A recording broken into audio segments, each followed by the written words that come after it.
Hello and welcome to the first half of this two-part Q&A with my sister about her surgery journey and her journey as a trans woman. All of the questions in this video were asked by you lovely lot on my Instagram and in the comments of the previous South Korea series that I did on my channel about her actual surgery journey in South Korea. As I've mentioned previously, these surgeries were very kindly gifted to my sister by DOCFINDER Korea and Nana Hospital. But before we get into answering all of your lovely questions, I'm very happy to say that this part of today's video is very proudly sponsored by Casetify. I'm very glad that Casetify sponsored this video because I've been a big fan of their cases for like ever. They're fully customizable and they have so many interesting and unique designs. Not to mention the fact that their new impact and ultra impact cases are made from 65% recycled and plant-based materials. Plus, if you're incredibly clumsy like I am, they have military grade protection cases, which means if you're always dropping your phone, they've got you covered. Casetify's CheckCheck 2.0 technology ensures that you have drop protection of up to 9.8 feet, which is it's a lot of feet. To prove to you that this ultra impact case is an absolute unit, I'm gonna chuck my phone. You know, everything's working well. Got a lovely picture of Jean, no cracks, no nothing.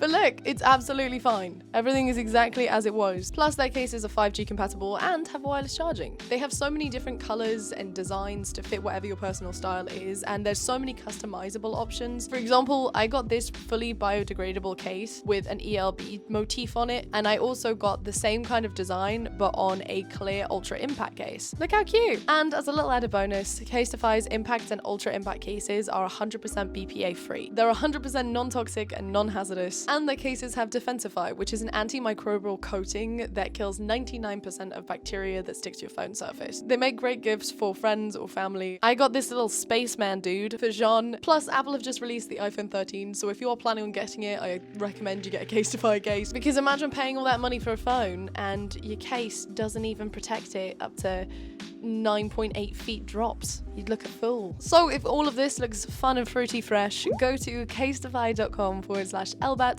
to get 15% off what will most certainly be your new favorite phone case. The money from this sponsorship is also going to support my sister in her transition, so thank you so much Casetify for sponsoring this part of today's video. And now we've got through all of that, I present to you part one of the Q&A with my sister. Following on from the surgery journey part 1 and part 2 that I posted on my channel previously, I asked you guys in the comments of those videos and also on my Instagram, which is here if you fancy following me, just slide in a plug to ask any questions that you had about your journey, your experiences, and also, of course, the surgery, which was very, very kindly gifted to you by Nana and DOCFINDER Korea. I'm Leah. Most of you probably know me already. And if you don't, hi, I'm Eleanor's sister. Yeah. But yeah, let's crack on. Let's get into it. You know, when I first posted that this was going to be a series on my channel, there were people commenting that I was exploiting you for views. You are, really. It was really funny because I was like, if they met you, they would know that never in your life would you ever let me benefit from you ever. No, any opportunity that I can have to make her life more miserable, I will use. So yeah. I mean, have you not had siblings before? Do you not understand how this works? You don't ever try and help each other. I'm gonna jump into the questions from Instagram first, and then we're gonna move on to the questions from the video. Okay, first question, we're gonna open with a big one. How are those banging pairs of boobs going? Yeah, they're banging. They were a real pain for the first sort of month or so. I think it's probably just getting used to it because obviously I was fairly flat-chested before. Like, I mean, that runs in the family, because same. I mean, I had like similar size boobs to Eleanor, and now I have bigger boobs, so it's a bit of an adjustment period. And obviously I have to wear proper bras and stuff now, which I could usually get away with out doing before. But yeah, it's nice now. I feel a lot more shapely, so. Yeah, don't rub it in, all right? What was the biggest change from before to after the surgeries? I think the biggest change is my jawline, because I had like a fairly blocky jawline beforehand. Not quite like a box, but it was fairly chiseled, and now it's much smoother. When you look at the CT scans of the befores and afters of Leah's jawline, it looks like they cut off like half my face. It's insane. It's crazy. You look at it, it looks like two completely different skeletons. It was wild. I mean, it really was. I mean, and your nose as well. I think most people who get like nose jobs, they have a very firm understanding of what it is they want and like what they have, like pictures, and Leah didn't have any of that. I literally went into the consultation and I said to the guy, the doctor, I said, I don't really know what I want, but you're the expert, so I kind of just trust your judgment. And he was like, that's perfect. Yeah, brilliant. I'll just do what I think is best. And I came out of surgery and I saw it and I was like, that is exactly what I wanted. Good job. So, yeah, he nailed it. How was your recovery journey in terms of like swelling and bruising? I had real trouble eating stuff, especially solid foods. I couldn't really chew properly. So you had Korean porridge. I was like feeding her this Korean porridge every day, and yogurt. I feel like my jaw is still, the center of my jaw is still very swollen, sort of under the tongue base. But I think my nose is pretty good now. It's a little swollen at the top still. Is it hard? It's quite hard. Oh, it is quite hard. Yeah, it's quite hard. So it's still fairly swollen, but it's come down a lot. I looked like Mr. Blobby when I came out of surgery. I think the doctors initially were incredibly impressed with how fast you healed, because you didn't really bruise or anything. Yeah, I think after day 4, we got a visit from the DOCFINDER people, and they came and they were so shocked with how much I'd deswollen already. I've got such a fast metabolism. Yeah. And I drowned myself in pumpkin soup, which also helped, apparently. I was expecting her to come out with black eyes, and I'd seen videos on YouTube of people having the exact same facial feminization surgery, and they were black and blue for weeks. And you came out, and I was like... Yeah. Well, it was the next day, so probably 18 hours after surgery or something. And I looked at myself, and I thought, I just look like I've eaten a lot, like I'm just storing food in my cheeks, like a little hamster. Yeah, exactly. But yeah, I think the overall de-swelling was really, really fast, but I don't think I bruised too much compared to others who've had similar surgeries, which is really lucky.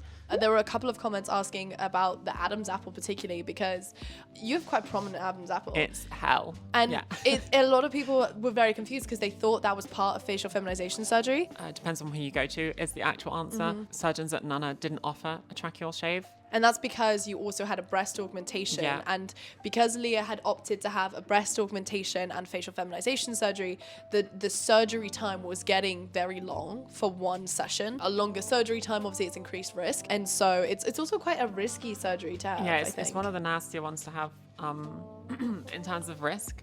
So you need to have a really experienced surgeon who sort of knows and has a lot of experience in that particular surgery, because it messes with your vocal cords as well. It's because it's in your throat. Obviously, it's so close to a bunch of really delicate items.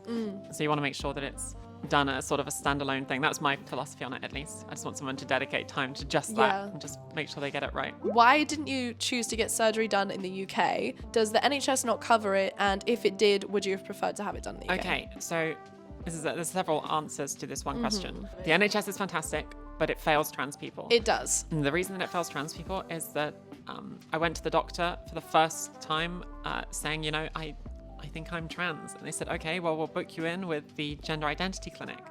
And the gender identity clinic has a wait list of 5 years, and that is for your initial appointment. So in 5 years after I decided that I'm ready to start my transition, I would have gone to the gender identity clinic and I would have had my first appointment, and they would have said, so you think you're trans?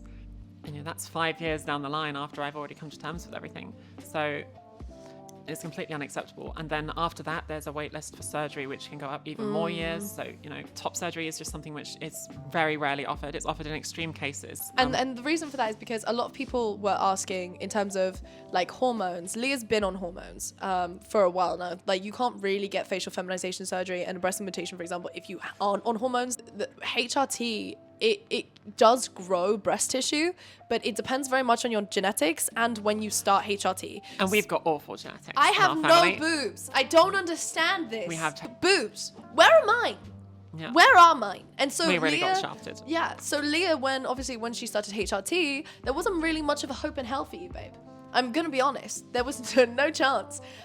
So in many cases, people who start HRT, they do end up not needing breast augmentations because, they're blessed with genetics, but we are not. And also because Leah has quite a fast metabolism, you don't put on weight very easily either, which means that also hinders the like breast growth. So breast augmentation really was like the only way for you to kind of like consolidate where you're at in your head with where you're at with your body. Yeah, the NHS is fantastic in so many ways, but for trans people, it takes too long. I mean, being trans is, I don't want to use the term a race against time, but it is very time critical. I think it's a tricky issue because obviously some red tape is necessary, but it's an unacceptable amount of time waited. Yeah. And it would have been far too late for me. Did you look at other countries before deciding on Korea? I did. I looked at Spain. There are a couple of companies in Spain that do facial feminization surgery, but ultimately decided on Korea, also because of the experience of having it done in Korea. The level of experience that the doctors you were offered it was off the charts. They were exceptionally experienced doctors, especially with the surgeries that you were interested in. And a lot of people ask, did I approach Nana or did they approach me? I actually approached Nana because at this point, we kind of recognized that the wait was too long for you, and we were kind of scrambling at like things that we could do to try and help push along your journey. And a lot of what we realized was going to have to happen was that you were going to have to get it done privately because of where your mental state was at, and that, I mean, waiting for surgery for a lot of trans people is detrimental to their mental health. Having waited until the age of 23 and then having to wait till you were 30 and the risk on your mental health and your mental state, like, you've just gone through a huge thing. We don't want to lose you potentially or anything. And so we looked into doing privately, and I did streams to try and raise money for Leah. I was giving money, like, we were trying to basically find these funds, and I came across some videos on YouTube of people who were trans who'd had facial feminization surgery in Korea, and watching these videos, quite a few of them were partnered with DOCFINDER Korea, and I reached out to them and I asked, hey, is this something that we could potentially do? Because I realized this was a way I could leverage my channel to give my sister a chance of being happy, and it was like a no-brainer, instant no-brainer. I think anyone in my position would have done definitely the exact same thing, because Nana and DOCFINDER Korea offered something that is actually life-changing. They are not only the most professional, genuinely caring, wonderful people, but they are changing lives every single day. We're not just saying that because they paid for my surgery. I was completely blown away, like beyond expectation, at the hospitality. I've never felt more welcome anywhere, I think, than I was in their care. It was insane. Did your daily life change a lot after surgery? Are there things that are easier now than they were before? I have a lot more confidence going outside now than I used to. I used to spend a lot more time sort of figuring out different ways to wrap up different parts of my body before I went outside. So, I'd wear long necks or turtlenecks, or I'd have something on my face, and the pandemic is perfect for trans people because you can wear masks. It's more clothes sort of fit my body a little better now. Like t-shirts and stuff? Yeah, t-shirts and stuff. I'm a lot more shapely, so I'm no longer having to wear like big baggy clothes to cover the shape of my body, stuff like that. What was the most frightening thing for you about getting surgery and like going to Korea for surgery? Honestly, I think the weight of what was happening didn't really hit me until I was probably on the table. Like before you went under? Nervous, to be honest. I was a bit nervous and just quiet, and the nurse looked down at me and she sort of... Oh, she told me something about this, by the way. She just said, you're gonna feel something in your arm. And I was like, oh. You're like drifting backwards as if you're like going back. You're reliving I'm going back in. And I said, I'm sure I'll feel nothing, or I just, just put me to sleep. I'm ready to get it over with. I'm excited, whatever. And then I started to feel this really warm sort of ooze seep into my right arm, where obviously they'd plugged me into the anesthesia, and it just went all the way through my body. And I was just thinking, oh, I'm so peaceful here. And then I remember nothing after that. I felt like I woke up 2 minutes later and surgery had been finished, but apparently that's not what had happened. The nurse told me, like, because I was really worried about Leah, because obviously it's a major surgery. The nurse was like, don't worry about her. She was like, I'll tell you something that'll cheer you up. And apparently, as she got the anesthesia in her arm, you said you felt this oozing kind of like peacefulness, and you passed out, you don't remember anything. Apparently, Leah almost shouted, I'm high as fuck. And all of the nurses and the anesthesiologists were like, what? I really was. I'm not going to lie. I was out of it. Instantly out of it. I laughed so hard. I was like, very that's low such a tolerance to Leah stuff like thing to that. say. Did it change your relationship, like our relationship? And I honestly think yes, but it wasn't even just like from the surgery, because me and Leah, we did not get on at all for like most of our lives. I would say we got along when we were babies. Probably from when you were like 10 to when you were like 19, you were insufferable. Yeah. I was insufferable. You never went outside. You never the only thing you ever said to me was like F off. Like, we had the worst relationship, and I just thought, okay, well, me and my sister are never gonna get along. And when you came out, you started to become more yourself. And I know it sounds really bizarre, but you were like the antithesis of everything you were when I was growing up. It was like you were finally becoming a person that you liked. And it showed. You were so much more sociable. You were so much more friendly. You would give me hugs, and I hadn't actually seen you, let alone had physical contact with you, for about 5 years prior to that point. Yeah, that's the power of estrogen, baby. Also, going to Korea and going through quarantine, that was like a bonding experience. That quarantine was something else. Because that was, I would not wish that on anyone, I'm going to be honest. It was terrible. I mean, what? Korean government did their very best to make it as bearable as possible. And as comfortable as possible, to be fair to them. But ultimately, you are still locked in a room with fairly bad internet for 2 weeks. With no windows that open. That's what got me. No open windows, no fresh air, no communication with anybody, and you have this voice that comes to you over the speakers 8 times a day in 8 languages, and it never shuts up, and you can't tell it to shut up. And it says the same thing every day. You are reminded that you are not allowed to leave this facility at any point. Like, I'm not going to leave. I have to be here. Please. That really bonded us, because I remember when I got out of that room and I saw you, I was like, you had the same dead look behind your eyes as I did. We both had enough with reality at that point. And we were ready to jump out of one of the hotel windows, for sure. And that's why they locked them shut. How old were you when you realized? Oh, when I realized I was trans? Yeah. Or when you started suspecting that you were trans? So I suspected I was trans when I was 10. Okay. Did you know what trans was? Yeah, because so obviously everyone growing up, at least in my generation, I know there's a lot of Zoomers watching, but in my generation growing up, you know, if someone says trans person to you, you have an image in your head of what that looks like. And it's a completely false image. It's horribly stereotypical, but it's just what, you know, the media and everyone has pushed on you for so long. And so when I was 10, I had a conversation with one of my friends, and that's when I realized that I was the only person in my friend group who was imagining myself to be the woman in certain situations. But yeah, that was the first time that I sort of had that, oh shit moment. Like, oh, it's just me. It's just me. Okay, that's weird. Sure. And then when I was 13, that's when I sort of really started to feel it. And a lot of my friends were really female at that point. So, and I properly knew, as in, like, I had come to terms with everything and accepted my fate, as it were, when I was probably 16 or 17. Because when I was 17, I went off to uni, and that was definitely when I was like, oh my God. There was this amazing girl who was my neighbor in the halls I used to live in. And I was like, oh my God, do I want to be with her or do I want to be her? And I couldn't quite figure it out. And that's when it really sort of all dawned on me, and that I accepted that, oh God, that's not going to be good. And I've had the bumpiest road ever since. I was so well buried, almost. Yeah. I didn't really come to terms with it, like I said, until I was probably 17, 18. Yeah. And even then, afterwards, I was like, I'm just going to live my life as normal. I'm just going to pretend it didn't happen. Yeah. You know, I never came to this realization. I'm just going to struggle on. And as time goes on, you know, that becomes harder and harder to do, because those thoughts, they never go away, ever. You know, you can bury them, you can distract yourself, but at the end of the day, you're still lying in bed thinking, fuck, something's just not right. It's not clicking. Something's not right in its place here. Because a lot of people have asked, you know, how did you come out and what was that like? Okay, I understand we're very privileged in that our family is very open and very accepting. Yes. Obviously, it's scary anyway.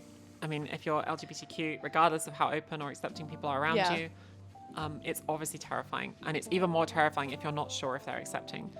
Exactly. But in our case, we're quite lucky.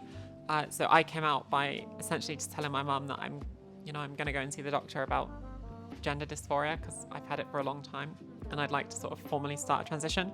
And my mum was really upset for a long time.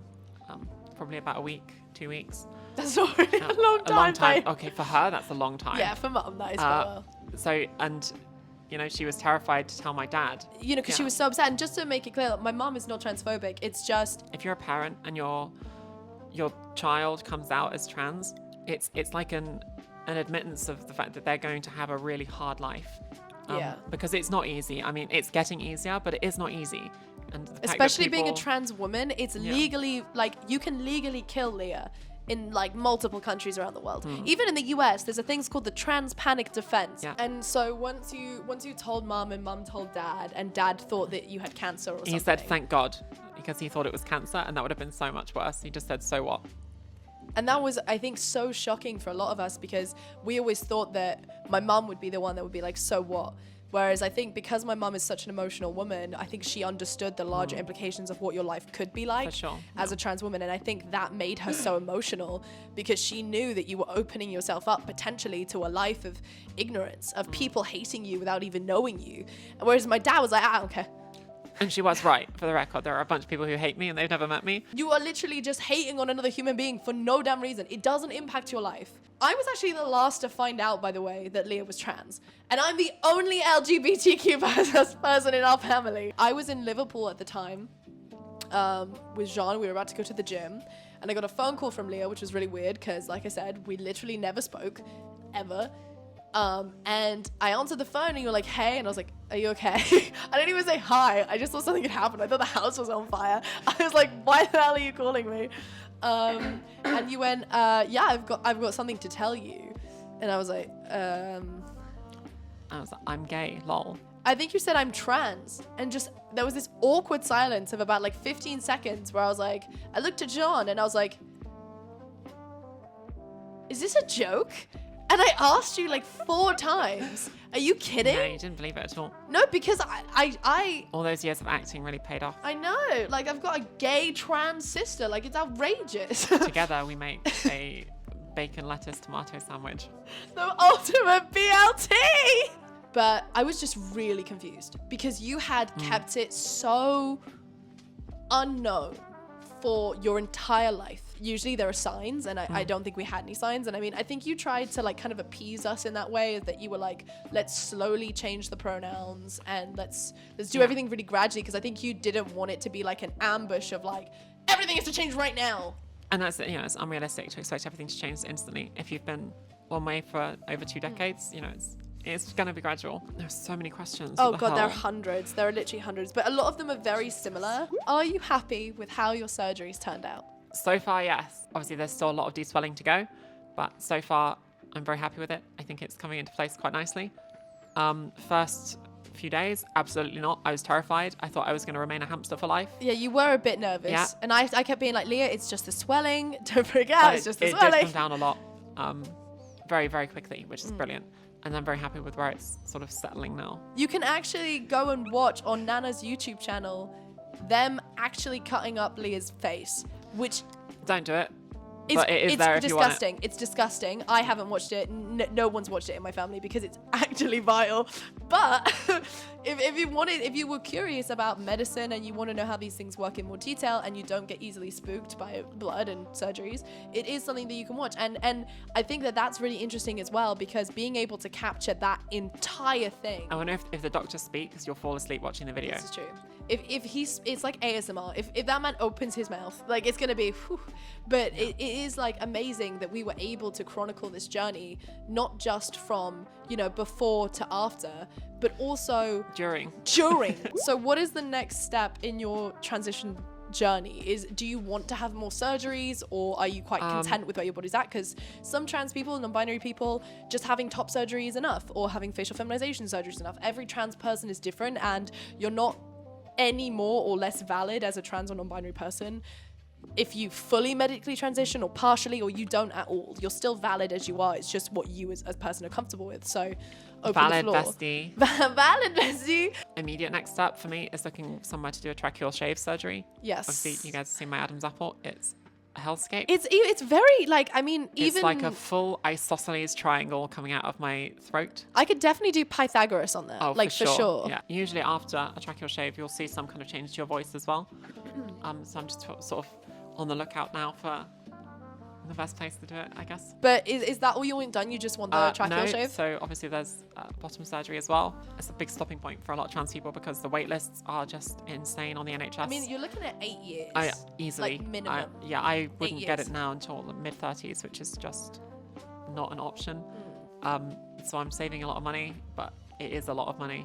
I mean, it can range. It's like 30 grand. It can go anywhere from 15 up to 30, 40. It really depends on who you're with. Yeah. But it's a lot of money. I did get a lot of messages about people wanting to support Leah and asking if there was a place that they could, message her and potentially send her financial support, to help her with her transition, because as we've discussed, transitioning is exceptionally expensive. You haven't got a Patreon or anything nothing, yet, but we'll figure something out. We'll figure something out and we'll leave a link down below. I also do streams occasionally to raise money for my sister's transition. I just want to say thank you so much to everyone who has supported, not just with your kind words in the comments, because it has been exceptionally wonderful reading through the comment section, which I don't think any of us really expected. I think we expected a lot more hate. I was expecting the opposite, yeah. And it has just been a pleasure to read through, and it's just really meant the world. But also with people who've been so kind and generous to try and financially support you as well in this, because you saved me literally years. So thank you. When you guys leave kind comments and like the videos, it helps this video grow and reach new people, people who potentially don't know what it's like to be trans, who are too scared to ask these kind of questions. And it really is just very kind and wonderful, and it really means a lot, because it means that we are, having a positive impact, hopefully, on someone who maybe before was scared of the otherness of being trans, and now you can kind of humanize that experience. And that's all because you guys helped boost the video in terms of engagement, and that helped it reach more people. So thank you so much for just being wonderful and for supporting not only the videos, but more importantly, Leah herself. I was honestly having a bit of a cry when I was reading through the comments. They were so kind. But yeah, this is the end of part 1 and the end of the South Korea series for those of you who don't want to go and watch part 2 on my second channel. Thank you for all the love and the support. It's been immense, and this has really just been an unforgettable experience. I'm so grateful. Yeah, it's blown my mind, genuinely. I cannot put into words the difference that it makes. So seriously, thank you. Hope you're having a wonderful day. Don't forget to hydrate, and as always, give my kisses to your mother.